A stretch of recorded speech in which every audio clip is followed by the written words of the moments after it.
Welcome all to the Pro Football Radio Podcast. This is your co-host Jay Chima with the pride and joy of Merrimack, New Hampshire, the Puma. Welcome in, brother man. How you doing? I'm doing good, man. We took last week off, had to do some stuff. Life happens, but it's good to be back. Not like a whole lot has changed in the NFL landscape. You still have Lamar being Lamar, going out on Twitter airing things, and Ron is still in a holding pattern while with the Packers and the Jets and all this nonsense. But other than that, life's good. I hate Ivy. I found that out today. Why is that? Why do you hate Ivy?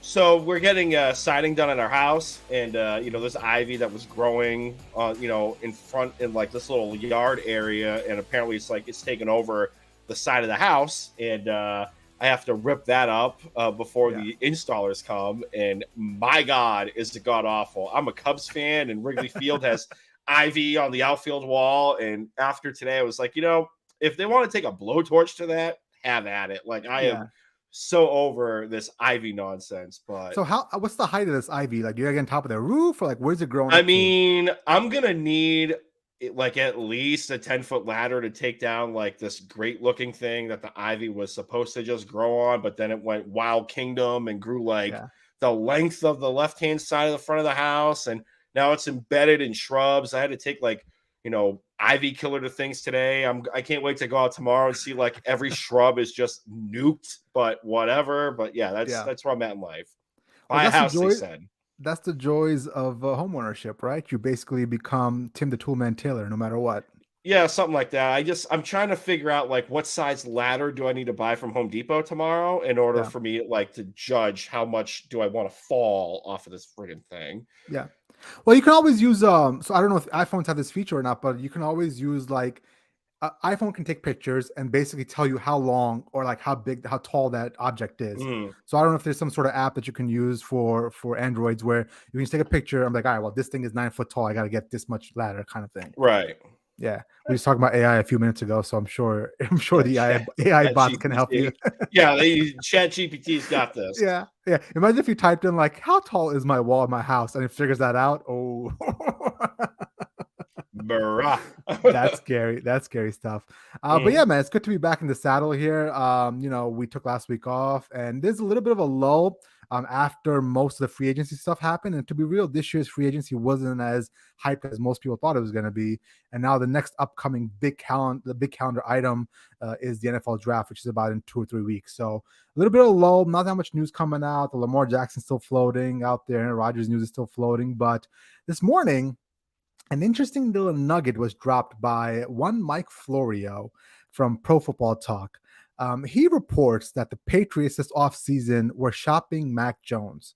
Apparently, the rift between Bill Belichick and Mac Jones is still there from where originally in the season, Mac Jones went outside the building for help, which in turn got back to Bill Belichick, and he wasn't happy about that. So that rift is still there. And from what I understand, it's getting worse by the day from all the reports coming out to the point now where Bill Belichick has had open conversations with 4 different teams. I believe it was the Raiders, the Texans, the Commanders, and one other team I'm forgetting right now that he had conversations in regards to moving Mac Jones. And Mike Florio says it can still happen around the draft time. There's still speculation out there that Mac Jones could be moved. So Puma, like I have always never, I saw this news this morning, and the first thing I did was I jumped for joy. My feelings on Mac Jones. But what was your first initial thought when you saw this report? So when I first saw this, I laughed because I immediately thought of you and a possible pants tent that you had. Remember draft night? Oh, draft night. I was like, I don't know if I should just go to the other room. Like, you were so pissed you weren't talking. So I was like, all right. Here we go. This is fine. Well, for you out there that don't know me, when Mac Jones was selected, I decided to go into quiet mode. And if you don't know me, quiet mode for me is really bad. Like I'm a chatty Cathy. I'm out there talking to everybody. So I'm not talking. It means I'm really, really fired up beyond belief. And that night I was livid. I've never been that mad. I haven't been that mad in a long time.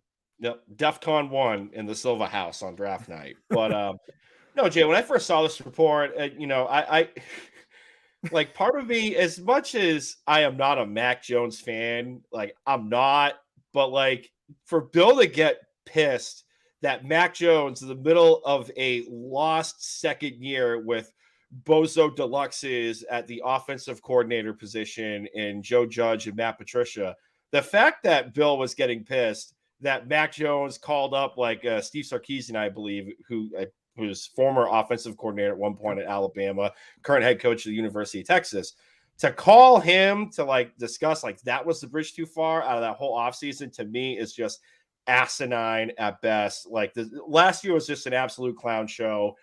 This season is starting to shape up to be an absolute joke as well too, for the lack of moves. And I don't think this was an accident that this was leaked right before the draft. I'm just, I know Boston Radio was talking about this today too. Like, which camp leaked this? Like, was it Bill trying to force the old man's hand and Bob Kraft and signing off on a deal? Is it Mac Jones trying to, create a bigger divide in the building to force his way out? I kind of lean towards it's in Mac's camp that was causing this. But at the end of the day, Jay, I don't blame Mac Jones for doing what he did, because he had to talk to some, air quote, adult in the room to try to figure out like what to do offensively in the scheme. Because to be quite honest with you, Jay, not even God knew what this offense was trying to do last year. Yeah. Well, let me ask you this question. I know we always take Mac Jones' side in the situation. Well, most people do. Obviously, I don't. But a lot of times people say what you say, hey, at the end of the day, you were riddled with Matt Patricia and Joe Judge. And I get it. That obviously you don't want that as your offensive coordinators.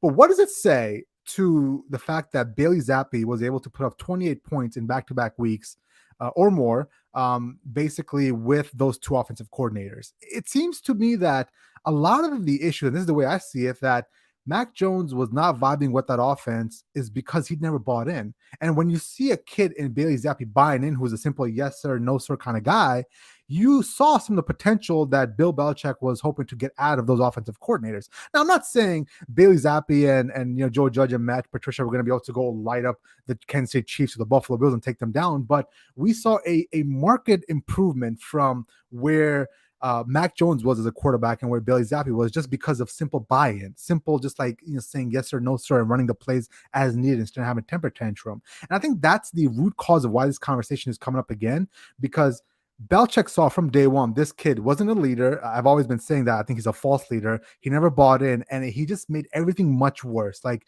instead of being a leader, buying in and carrying the message of the coaches throughout the locker room, he was openly defiant of those messages, and it led to a cluster F of a season. Right. But then on the other side of that, like, yeah, Bailey Zappi looked great in those two starts, and then he came in relief during the Bears game, had one good drive, and then came crashing back down to earth. Like, this whole Yeah. team was a dumpster fire last year. But to the other point, like, is this more of a sign of Bill missing in the draft again, or was this a sign of Nick Saban sandbagging Bill? Because if you're Nick Saban and you have this connection with Bill Belichick, why would, like, what are you giving Bill for info as to like why you should take this guy or why you shouldn't take this guy? But Bill had that information. Bill knew they called him McEnroe, obviously down in Alabama. Bill heard of those stories out there that, even Nick Saban said this publicly. He runs hot. He wears his emotion on his sleeves, as he said it. So I assume behind closed doors, Nick Saban is not selling Bill Belichick a bill of goods, right? And even if he is, it's still on Bill Belichick to assess this quarterback and make the decision as needed, right? So I would say from the whole Tom Brady, Bill Belichick, analysis as well, like, it was still on Bill Belichick to figure out who Tom Brady was and what kind of arm he still had before they moved on from him. Same situation here. Like, nobody can force him to take anybody. He took Mac Jones, and for the first, 11 games of year one, he looked all right, and then he kind of fell apart, and he hasn't been the same ever since then. Now, I wonder if there's more issues that aren't being made public between Bill Belichick and Mac Jones, because I think there's a lot more fire behind all the smoke. Oh, absolutely. Absolutely. I think so as well, too. I mean, you come off of that rookie year, you're a Pro Bowler, and, you do that nonsensical gritty in the end zone. Oh, my God. But, going into year two, he was, across the industry pegged as a quarterback that was going to take the massive leap. Essentially what Trevor Lawrence did this year in Jacksonville with Doug Peterson. That is what Mac Jones was supposed to do, even with like these nonsensical, roster and personnel decisions. People still held out hope, being like, well, the old man knows what he's doing, so maybe he's going to turn all the right screws. At the end of the day, I just read this as Bill misread the room. He bought into his own ego and he bought into his own stock, thinking, yeah, McCorkle Jones, McEnroe, I'll just grind him down to fit into my mold of a quarterback and my mold of a system guy. And, Mac Jones kept kicking out at 2 and kept telling the old man where to go and how to get there. And we've seen people released for less, a la Jonas Gray, a la Malcolm Butler, so on and so forth. I think the issue here is, and I know your thoughts on Bob Kraft, they were talking about this on Boston radio today too. Like, any trade that's going to happen, essentially Bob Kraft has to sign off on. So like, is this going to be the final stop of like the Bill Belichick train? And there's been reports coming out earlier this week that Bill may not stay in New England, within the next couple of years, and he might be coaching elsewhere. Like, is this going to finally be the straw that breaks the camel's back, where Bob Kraft puts that line in the sand? It's like, no, we are not trading Mac Jones. We are going to fix this problem. And, Bill O'Brien is coming there as the last bastion of hope for this kid. But I feel like this is going to be a prolonged thing throughout the season. So let me ask you this. So, it seems that Bob Kraft is hell-bent on making sure Mac Jones works, right? And it seems that Bill Belichick is out on Mac Jones. I mean, from all the smoke that's out there, there's got to be a fire behind there somewhere. So do you foresee Mac Jones being the quarterback of the New England Patriots next year? Or do you see a scenario where, right now, obviously, like Flory reported, Belichick shopped Mac Jones, 3 or 4 teams were in on him, but nothing happened? Or do you see something happening during the trade deadline? And before you answer that, I think this speaks to a bigger mini Cold War happening between Robert Kraft and Bill Belichick. Like, you're seeing 2 men trying to grapple an organization. And I've said this many a times. At the end of the day, Robert Kraft is the owner of the New England Patriots. That's what it says legally on the paperwork. However, Bill Belichick is a true owner of that organization. I still believe Bill Belichick has this organization by the balls.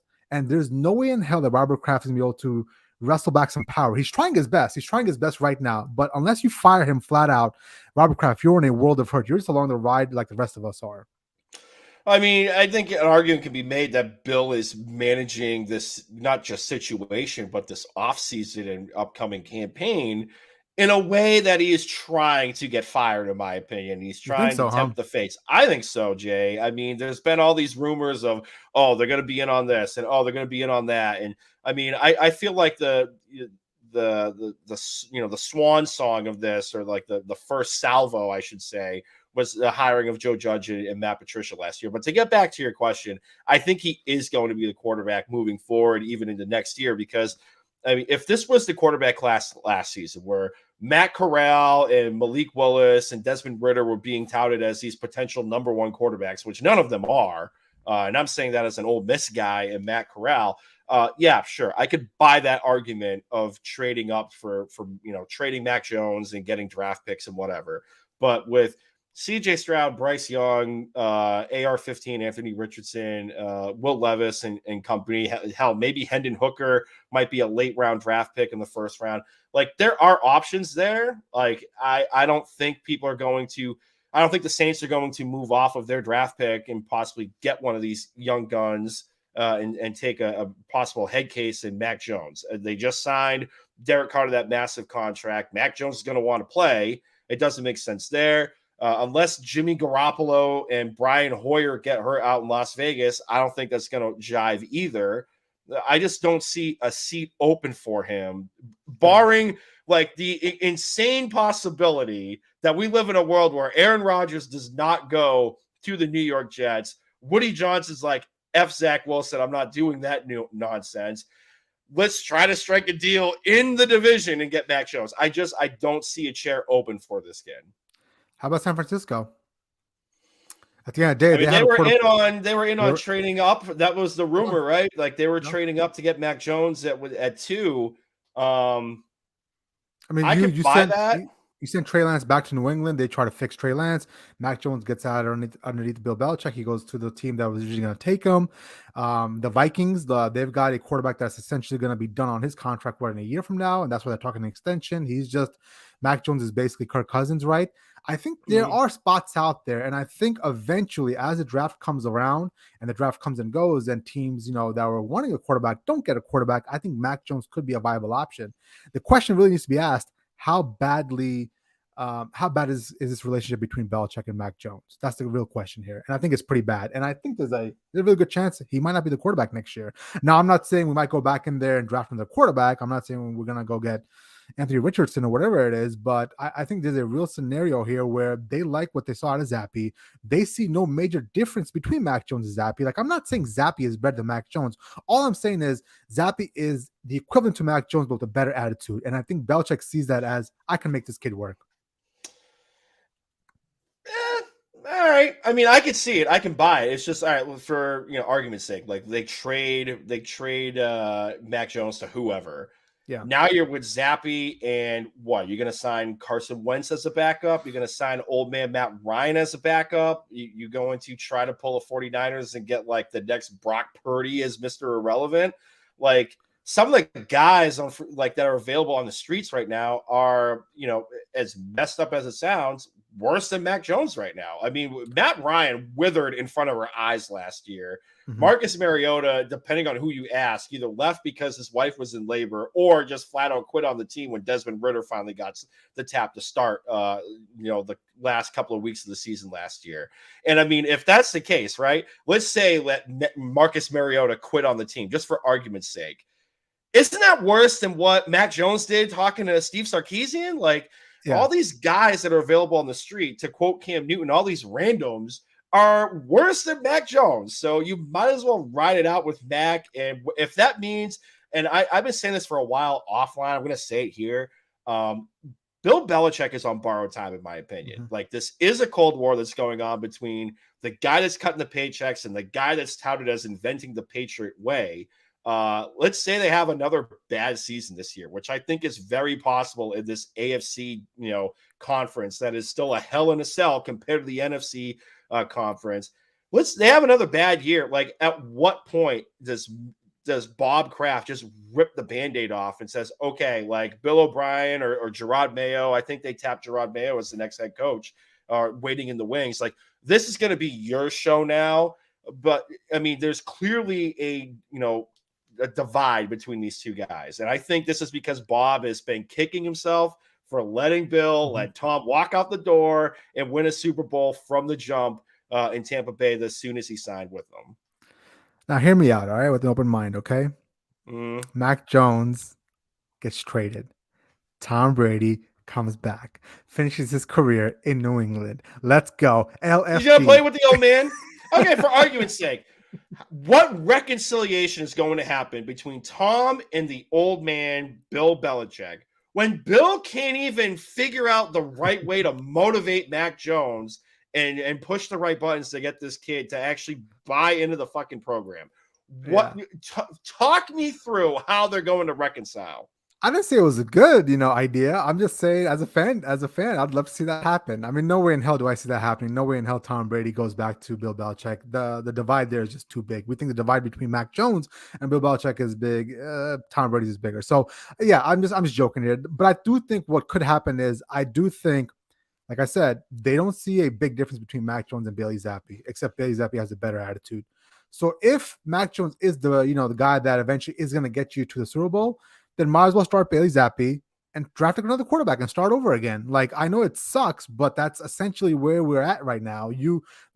Reports have come out, they've fallen in love with DTR, Dorian Thompson-Robinson from UCLA. They love that kid. They probably won't be able to take Anthony Richardson unless he falls at 14. So there are ways out of this. I just think that it's going to take a lot of convincing to Robert Kraft to go along with the plan. And I think ultimately Robert Kraft will go along with the plan because he doesn't want to lose Bill Belichick. Because if Bill Belichick does dig in his heels here, Robert Kraft's going to cave, just like he did with Tom Brady. Like, if Robert Kraft caved to Tom Brady walking, like, what the hell's Mac Jones here? Like, what are we talking about here? Do you think, before we move on, like do you think Bob is seeing parallels between, because you just mentioned it yourself, like the divide between Tom and the old man is worse than what's going on with Mac and the old man. Do you Yeah. think Bob Kraft is noticing a parallel between what is going on? And the only difference is Mac Jones is, I've heard that today, like of the generation that is going to put everything on Front Street, whereas Tom might have been the good soldier, because you have people in the New England Patriot locker room, specifically, I believe it was Devin McCourty, that came out a couple of weeks ago saying that Mac Jones was a great leader in the locker room, and he was the guy, and he shows all the right qualities. Whether or not McCourty is blowing smoke up people's asses is open to interpretation, but there is a clear parallel as to why the old man has these divides with the franchise quarterback. Is it one of those deals of like, I'm bigger than you, even though you're the guy, you're the quarterback on the team making these, Super Bowl runs and or going to the Pro Bowls and stuff? Like, do you think it's just simply ego? This is what people don't understand. And I've been trying to say this for years now. Belichick's a petty man, and he's always been this way. He's always been this way from 2001. The thing is, they were winning back then, so a lot of it was covered up. But if you look at the track record, he burnt out Tom Brady and started fighting with him. He's burnt out Mac Jones and started fighting with him. He's basically burnt out Robert Kraft now, and he's fighting with him in a Cold War situation. The common denominator is Bill Belichick. He's just who he is. He's a curmudgeon old man that's just grumpy, and he wants you to respect him because he's the God's gift to coaching. It's always been like this from 2001. Back then, winning covered all it up. Winning's the best deodorant, right? Mm-hmm. Now you're losing. So, I mean, it's always been like that, Puma. That's just who he is. That's just who he is. That's why I think like this is going to be like Bob Kraft pulling a Denzel going back in time and deja vu. And it's like, not on my watch. Like, we're not doing this again. Like, I think Bob might genuinely he might like the kid, or this might be like the hill that Bob is willing to die on. Is like, really? I'm not die on Mac this. Jones's hill? Like, Bob Kraft is legitimately going to die on Mac Jones's hill when he didn't die on Tom Brady's hill. Because I think that because of the narrative that you said of on paper, Bill, Bob might own the team, but Bill is running that entire organization. I think this is going to be like So he's dying on the hill of Mac Jones, but in reality, it's a bigger conversation he's dying on the hill for. He's trying to get back the control. Yeah, Mac Jones is just a means to an end. I can buy that. I mean, if you phrase it that way, I'm totally on board. Because Robert Kraft, somebody has to corral Bill Belichick. I mean, it's going to be hard to do now after 20 years of letting him run wild. But if that's the way that you painted, then I can buy that, definitely. Mm-hmm. Put it on the board. Within 24 months, Bill's going to be out of that building. I can see that too. Because ultimately, the way I see this is Robert Kraft basically put Bill Belichick on the hot seat, just like you mentioned as well. Some of those comments he made last week were pretty poignant, especially the one about how at the end of the day, you win or you lose in this league. It's something to that effect, right? So I do believe with this upcoming season in the AFC East, the Patriots are going to be either third or fourth, vying for that wild card spot. They probably might miss out on it again. Another 8-9 season, 9-8 season. That's not good enough for Robert Kraft. I think eventually he's going to get pushed out the door. It's going to happen. It's just a matter of time, just like you said. And I can't wait to see the Boston Babies reactions. I am fucking here for it, baby. You know my reaction, right? Oh, you're gonna build a statue. You'll have a statue in front of your joint out in Columbus, man. I can't wait. Yep. All right, Puma. Let's move on to our continuing series here of previewing divisions. Now, this week we're doing the AFC West, so we'll start off with the Kansas City Chiefs. What is your Kansas City Chiefs 3-point plan for the offseason? I mean, for me, it's really going to be, Kadarius Toney and Sky Moore. Like, they're going to have to step up in this offense with the departures of Mecole Hardman and Juju Smith-Schuster. I never thought I would say Juju was a key loss in the offensive side of the football, but down the stretch of the playoffs and the Super Bowl for sure. Tony's got the talent. It's just whether or not like the headspace is there and whether or not he can stay healthy. And Sky Moore, I'm high on for this kid. He's going to be a second year wide receiver. He was drafted last season, but I have high hopes for him in this offense. I definitely think he can fit that role of what Mecole Hardman and what they think he could be in a potential like Tyreek Hill light type of scenario. So I look forward to those two taking a big step forward. And fantasy football wise, like I'm probably going to be a little bit more invested in Sky more than what I was last year. The other one, it's going to be a common theme amongst every team is the offensive line. They let Orlando Brown walk and Andrew Wiley walk. Wiley went to the Commanders. And Orlando Brown went to, I guess you could say now, AFC rival in the Cincinnati Bengals. They've banged, pretty interestingly in games the last couple of years. So, they let those guys walk. They add Jawan Taylor from the Jacksonville Jaguars. The left tackle position is not really something that's natural for Taylor. So that's going to be something interesting to watch.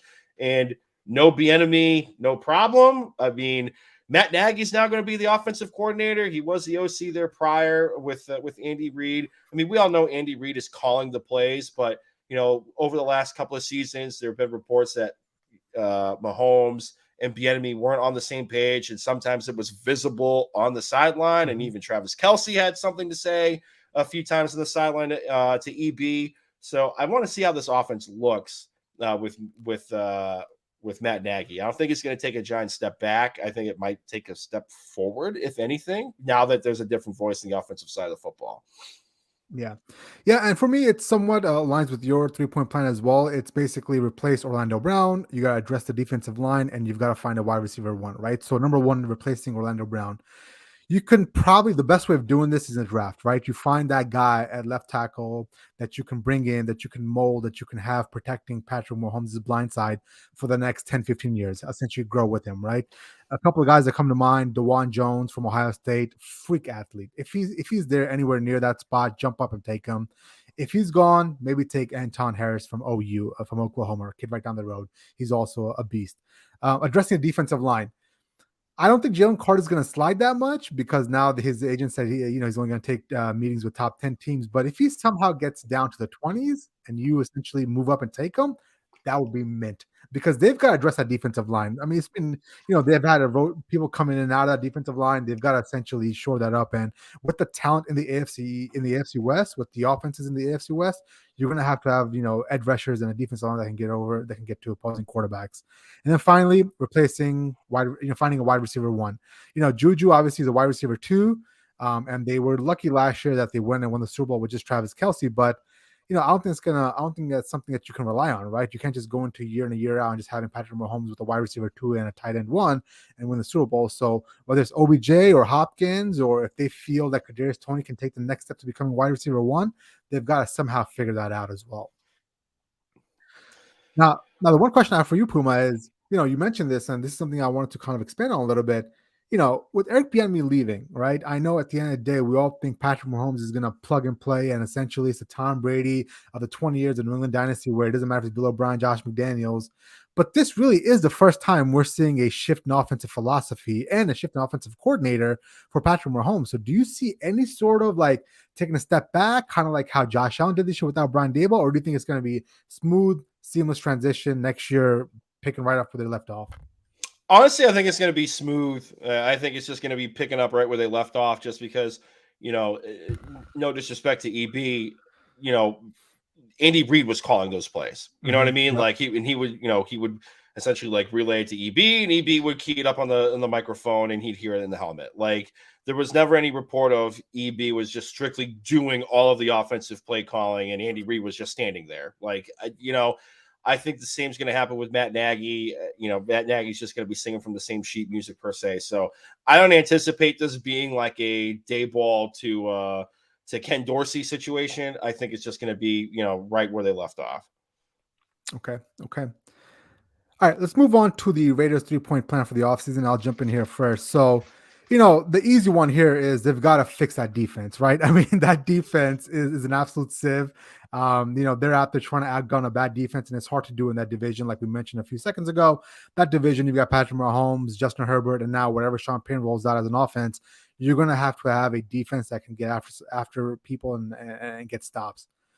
The second being you got to draft and develop a quarterback with a future. Like Jimmy Garoppolo, let's be real, he's a 1-year guy, 2 max, who's probably going to miss half those games. He's going to be on the strip banging showgirls, not playing because of hangnails, and you're going to have to find a a backup quarterback and develop him. I would take somebody like AR. There's rumblings they're going to move up and try to take Will Levis. Whatever it is, you got to find somebody in the draft, take him, develop him, and have him ready to go eventually when Jimmy Garoppolo gets hurt. And then finally, Josh McDaniels got to take the next step as a head coach. This has been his 4th season now as a head coach. 2 with Denver, 1 last year, 4th going in as a head coach, where he's fallen short of expectation. Let's be real about it. He's been a little bit of a disaster. The 2 years in Denver weren't the best. He took Tim Tebow famously in the first round, which was, I think, means for firing him at that point. But last year in itself, with all the weapons on offense, I still couldn't believe how bad that team was. So I think this is the year that Josh McDaniels has got to step up his game as a head coach as well. Yeah, I pretty much echo everything you just said. I mean, the only thing I have to say is like they have to fix that O-line because I know toward down the stretch like they had a nice core group of guys that finally was able to stabilize the offensive line a little bit. But with Garoppolo's injury history, like he pretty much needs like the Iron Curtain of Russia from the Cold War to protect this guy in order to keep him upright.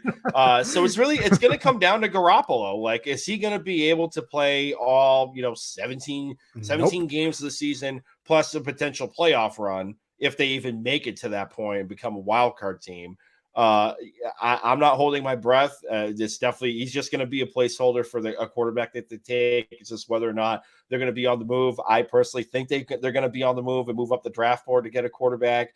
And then, like you said about McDaniels, Jay, like he needs to win. Like he needs to win now. They have a brand new stadium in Las Vegas. Like you can't have a bad product out there and that stadium becomes what the Charger Stadium has been in LA and what it was before that when they were playing out at I think the StubHub Arena when the building was being built. Like you can't have that like be a home game for the road team. As weird as it sounds, like you figure, that it's Las Vegas, like it's going to be a touristy town. Like, people are going to want to fly out there to see a game. But honestly, I've seen more like silver and black, in the stands, even with how the product was last year. So if they have like another clunker of a season, they're just, in my opinion, they might lose that fan base and it would just become like what the Chargers had to deal with. So I don't want to beat a dead horse. Those are my 2 main points. But what you said on the defense is spot on.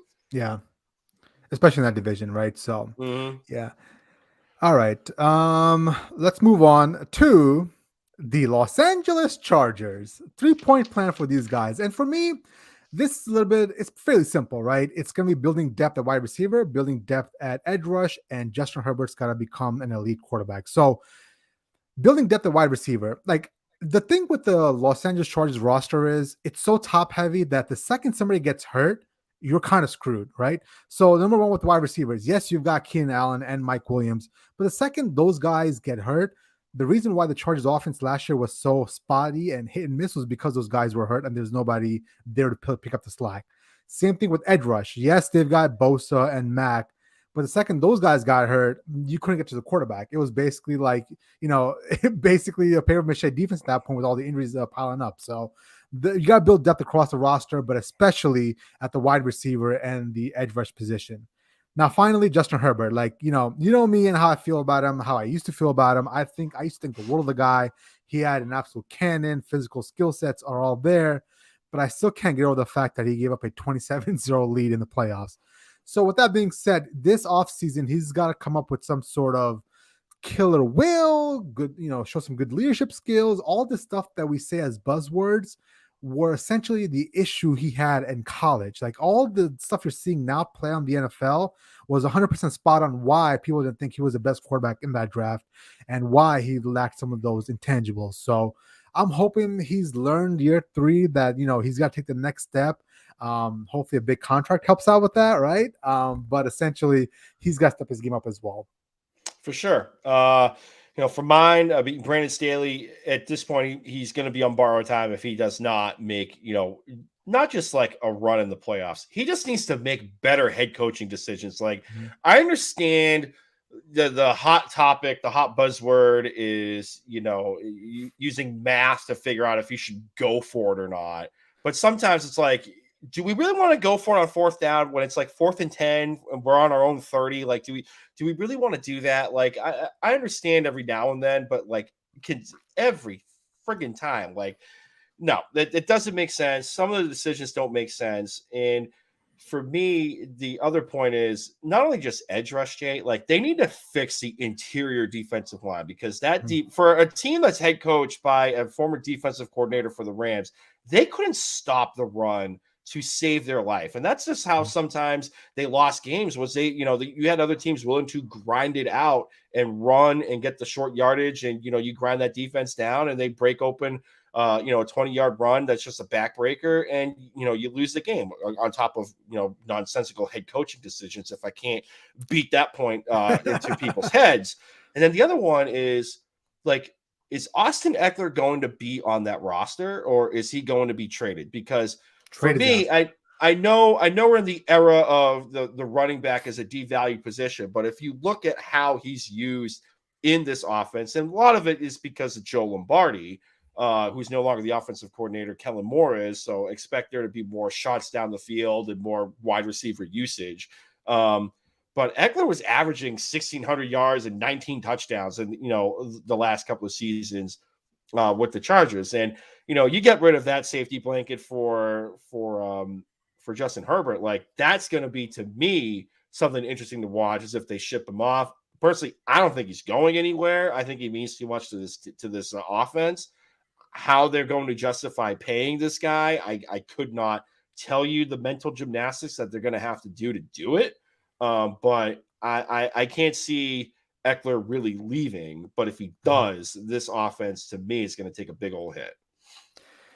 Yeah, and you know how I feel about running backs. At the end of the day, I think you let Austin Eckler walk. I get it. He's a big part of that offense. But dude, the running back class is loaded this year. Like there's some tier 1 talent you can go out and get, like Bijan Robinson. Like if you can somehow get him in the draft with the Chargers, bro, you set. Like you are set. You've got somebody that's electric that could be the next great running back in the NFL, and you've got him on a rookie deal. So listen, at the end of the day, I think Austin Eckler is a wonderful piece of that offense, but you can let him walk easily, man. It is what it is with running backs. And then finally, Puma, the Denver Broncos, their 3-point plan. What do you got, sir? So honestly, Jay, the 3-point plan, the first point on this plan is to take Sage and run it around Mile High Stadium because that was an absolute dumpster fire last year. And I'm not even kidding. Like, get some Sage and burn it around the building. It was just so bad. You had fans, doing the countdown of the play clock because nobody could keep time. Russell Wilson looked like he just came crashing back down to earth and looked completely washed. The only bright spot on that team last year was honestly the defense. Everything else was just god awful, especially like when the Walton family just bought the team and, this guy, Russell Wilson, was just paid by the previous ownership. So definitely interesting. But for me, the other points of this plan is Sean Payton going to be able to resurrect Russell Wilson? And I know, one of our videos, we got a lot of pushback from Broncos fans about Broncos saying fans were not happy with us.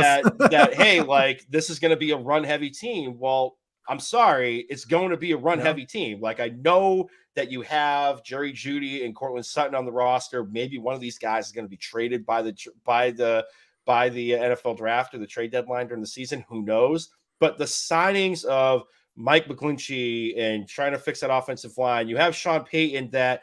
When he was the head coach of the Saints with Drew Brees, like Drew Brees led the league in play action, and it wasn't even close. The Saints were by far and away the most heavy play action team in the NFL during that stretch. I think that he's going to try to recreate that with, Javonte Williams, assuming he's going to be good to go with the knee surgery and whatever running back they want to plug back there. But this is going to be, in my opinion, a run heavier team than people want to see. Well, let me expand on that real quick, just because I also have that as a point as well to fix Russell Wilson and whatever you can do to do that. But let's say he's not fixable, okay? Let's say for whatever reason, is there a contingency plan by Sean Payton besides the run game? Like, do you think Stidham is a contingency? Do you think Sean Payton's going to go out there and draft somebody? Do you think there's a shooter drop, sometimes in a draft with the Broncos bringing on a veteran backup? But do you believe that if they can't fix Russell Wilson and you can't hide him with the run game, what's the backup plan there? I think it's going to be Jarrett Stidham. Really? I think he's going to be the guy. I mean, obviously, if Sean Payton really wanted to have a security blanket, he would have traded for Taysom Hill by now. But Mhm. I think you could have Jared Stidham in there in this offense and potentially plug and play. Now, I'm not taking pot shots at Russell Wilson saying Jared Stidham's better, but let's just be completely honest. Like going into the year right now and looking at what happened last season, the Seattle Seahawks look like friggin' geniuses of unloading him for a Yep. king's ransom, and they just plugged and played and moved them right along with Geno Smith. So, like, they look like geniuses here. If Sean Payton now can say, like, I tried everything that I could to try to fix Russell Wilson, and it's not working out. Like, he can kind of wash his hands clean of this situation, kind of like what the Giants could have done with Daniel Jones if that whole situation went south. Like they could have just washed their hands clean, moved on to the next. But you know, history happened, and it is what it is. But I think Stidham would be the guy, the next dude in the wings, and honestly, like he was touted as the guy that was supposed to be the man in New England Mhm. after Brady left, and then you had the Yeah. Cam Newton fiasco, and you know he looked. I'm sorry, Jay, like he looked Look, good all for the right. Raiders. He did. So He did. I mean, Yeah. if you can get play like that, which wasn't worse than what Russell Wilson was doing last year. And I get it. Oh, he looked good the last couple of weeks after they fired the head coach. Historically, every team has a rebound after they fire a head coach. I'm just saying. And I'm not trying to piss off Broncos fans. It's a fact of life. They're going to be a run heavy team. It's going to be a lot of play action. Like it, lump it, get used to it. It is what it is. And then the last bit is the O line. The Broncos country's babies are coming after you, Puma. You know what? But like I'm sorry. Like I like the team. I went to Denver. Denver's a fun city. I was kind of Yeah. pissed I didn't have enough time to go to the pro shop or to check out a Rockies game. But Yeah. I'm sorry. Like if you're trading that much assets to get Russell Wilson, thinking he's going to be the guy, which let's put all the laundry out there. Clearly, he was plan B because they hired Nathaniel Hackett thinking he was going to get Aaron Rodgers to Mile High Stadium, which would have been hilarious if he was doing ayahuasca in Denver. That would have been fantastic. But it didn't happen. He was the next guy that they called up, you know, like the late night text, hey, you up type of deal. He was that dude. It didn't work out. I'm sorry. Get ready for more run games. And I'm sorry to piss off all of the Broncos countries fans, but it is what it is. And then the next thing, shocker, is the offensive line. You know, to Russ's defense, you can't really do a whole lot when you lead the league in getting sacked. I think he got sacked 53 times last year. Like they have to fix the offensive line. Mike McGlinchey is not great in pass pro, but go back to the last 5 minutes of my rant, and they're just going to run the football and take the heat off. But the offensive line is going to be the deciding factor of whether or not Russell Wilson is going to be salvageable along with Sean Payton. Yeah. And then also, like, you know, we already talked about the Russell Wilson thing and fixing him, so I'm not going to rehash all that. But, you know, for me, the second point here is going to be you got to keep Sutton and Judy in house. Like, you can make them work. Like, I get it. You know, Sutton and Judy haven't lived up to their billing, and, you know, you've seen flashes of greatness, but nothing consistent. But I truly believe with Sean Payne and his system and how you know, like Mike Thomas and all these great wide receivers that have come through the New Orleans Saints offense over the years, I truly believe you can see some great special things coming out of Son and Judy if they work in Sean Payne's system. So keep those guys. I know they're on the trade block right now, but I think that might be just more. I don't know what that all is about. And truthfully, it might just be one of those things where they're waiting for some like wow draft pick, some wow deal for them to move off of those guys. But whatever, man. And then finally, the last point is you got to trade down the draft to acquire some picks for depth. Like I know right now this year they only have 5 picks in the draft, which is fairly low. You're going to need to acquire more picks. So I would move down, get more picks in the 3rd, 4th, 5th round, and build some depth for your roster. And Jay, just to get back to like the wide receiver point, I still have hopes that Courtland Sutton can be what DK Metcalf was to Russell Wilson in Seattle. Like he is that big body type of dude. I know he's had some, you know, he's had injury history, but like I'm still holding out hope that Sutton can be that guy. And in this offense, I think that is very possible. And Jerry Jeudy just needs to work on the drops. Like honestly, like that's just the one thing he has to fix. But if they can just figure out a way to have Russ work in this system, this is going to be fun to watch. And I think it might be the one team that could potentially go toe-to-toe with the Kansas City Chiefs. I mean, you have the defense there. I think this is going to be the last hope because I have no hope in the Raiders. I'm sorry, Raider Nation. And I'm sorry, Chargers fans. It's not happening. Like, I'm not holding my breath on Brandon Staley. It's going to come down to, whether or not the Broncos are going to be able to do it. Broncos country. Let's die. That's what some of them were saying last year. Yeah. But yet I'm the bad guy. I'm the bad guy. The Broncos country fans are coming for you, Puma. Watch out for the comments. It's fine. It's fine. Well, at the end of the year, we'll look at the play action stats and runs and whatnot, and we'll see what hashes out. Okay. All right, bro. That's all I got, man. Do you want to hit on anything else, or do you want to plug it up and get out of here? No, I'm good. We keep going. I'm just going to be adding more fuel to the fire of Broncos fans, which I would love to go back to Denver, by the way. But anywho, this episode of the pod and previous episodes of the Pro Football Radio podcast can be found on Google Podcasts, Apple Podcasts, Spotify, wherever you get your podcasts at. Also available on YouTube. Be sure to hit the subscribe button and the bell to get notifications. We go live at least once a week, unless, hey, stuff happens, life happens. But other than that, plan on once a week with this show. Social media wise, Facebook, Instagram, Pro Football Radio Podcast, Twitter at PFR Podcast. I'm on Twitter, Brando_Puma, the captain of the ship on the ones and the twos. Jay Chima is at Jay Chima. Like, subscribe, hit us up on the social media platforms, and we'll talk to you guys next week. Peace. Via con Dio.